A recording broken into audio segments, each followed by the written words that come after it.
Hi, so today I'm going to be reviewing Passenger by Alexandra Bracken, and I'm so excited to finally be able to talk about this book. I feel like I've been really getting behind on my videos at the moment because I've got a few banked up that I need to film, so I'm really sorry if these are late. Like, I finished this book probably 2 weeks ago and I'm only just me making the book review. I've been really busy at the moment trying to get everything done, and it's kind of like just dying a tad, but I'm really trying to get these videos done, and I really do want to talk about this book because it was amazing. I'll also tell you now, this video is going to be spoiler free, so you don't have to worry about being spoiled. I'm just going to be telling you some of my opinions of the book and a bit about what it's about. So let's get into this. So this book is about a girl named Etta Spencer, and she is a violin prodigy, so she's very amazing at it. She's a very good player, and then in one night she pretty much loses everything. She gets sent back in time to 1776. She finds out her mother's been lying to her. She messes up doing her violin concert, and she also loses a family member, and she wakes up on a pirate ship and she has no idea why,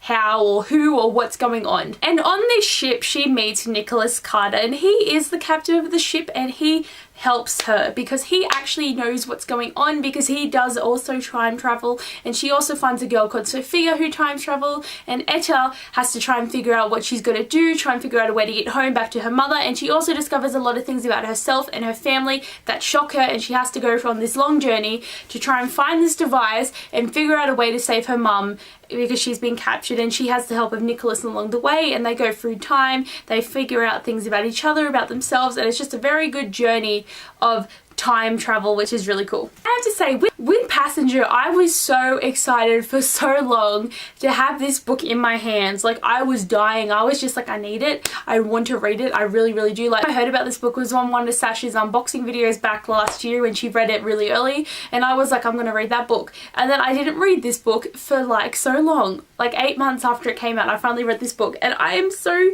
annoyed to say that it was overhyped for me. Like, I enjoyed it. Like, it was fun to read it, it was good, but I just felt like it was just, I was waiting for it to be so amazing and blow me away, and it didn't, and it really upset me that it didn't, because I was so excited. One of my anticipated reads, so of course I'm going to make a book review because I do one for all of my anticipated books for the year, but I just was so annoyed that it wasn't better than I thought it would be.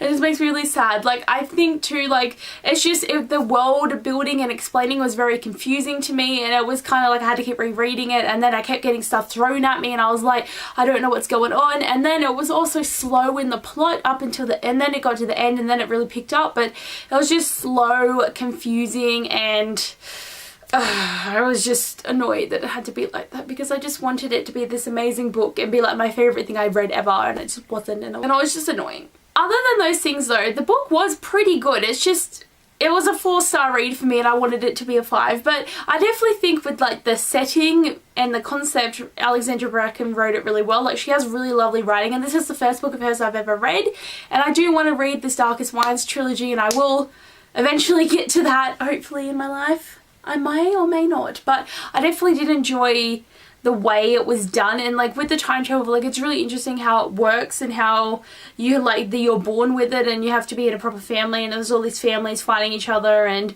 just the way it happens. And also with time travel too is like, when you travel to another year, you end up like, it goes from like through the dates. So you come to a place on like say the 7th, then you're there for a couple of days. When you time travel again, you will turn up on the 10th, which is the day. So whatever day it is, you will turn up there. So you can't go back in time and change something, because you have to wait a whole entire year to get back to that date that you were there to do that thing, to actually do it. And I was just like, ugh! Like, that concept I thought was amazing and really interesting, because most of the time with time travel you can just go back to whenever date you want, but this is just purely year based. You can only move from years, you can't move dates, you have to go whatever date you're in and move to that. Like, that just, I liked that concept. Now let's talk about the main characters. Etta I really did enjoy. She was so strong and fun and fierce, and I loved watching her try and go through these worlds. The only thing though is she seemed to really wellly adapt to the language, and it's just like, you're from like my time, do you really think you're not going to know the etiquette to be able to talk in like the 1700s and like how women are meant to be treated? Like, it was just different having her so well good at that. But I really did enjoy her, and I like that she was a violin prodigy, except we hardly got to see her playing the violin ever. Like, it was in the beginning and then she talked about it a bit, but like, I wanted to see more of the violin, so hopefully next book be more violent, but I really liked her character and how well, like, how she really just wanted to save her mum, and she went through so much and she's done so much to try and get everything done, and like in the end some bad stuff happens that makes me feel sad for her, but I definitely did enjoy her character, and she was like really fun, and I loved her. And let's talk about Nicholas. He was the best. I loved him. And I love the diversity in this book of him having darker skin. It's just great when books do that, bring some diversity in the world, just bring some stuff happening. I really enjoyed that, and he was really cool because he's like a pirate, but he's also a time traveler, and he was kind of exiled for something that happened to him a few years earlier, and he's always felt guilt over it. And so him helping Edda, he's kind of like got this battle inside him of, do I help her or don't want to be a part of the same, or I'm going to get trapped again. And I loved him so much, and he's such a gentleman, and he's so good at everything, and he was great. And I gotta say too, their relationship I did enjoy. It's just it kind of felt a bit rushed, like they're only known each other for a week and they're already in love, so this was definitely a bit of an insta-lovey relationship, but I did enjoy it. Like, I mean, it's my trash. Even though I don't like insta-love, I still like relationships, and it's like, yes, everyone's together. But I do enjoy that. It's just definitely good to have fun relationships, which I enjoy.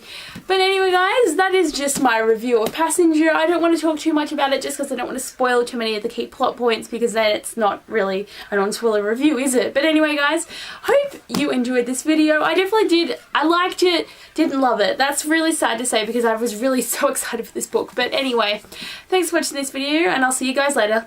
Bye!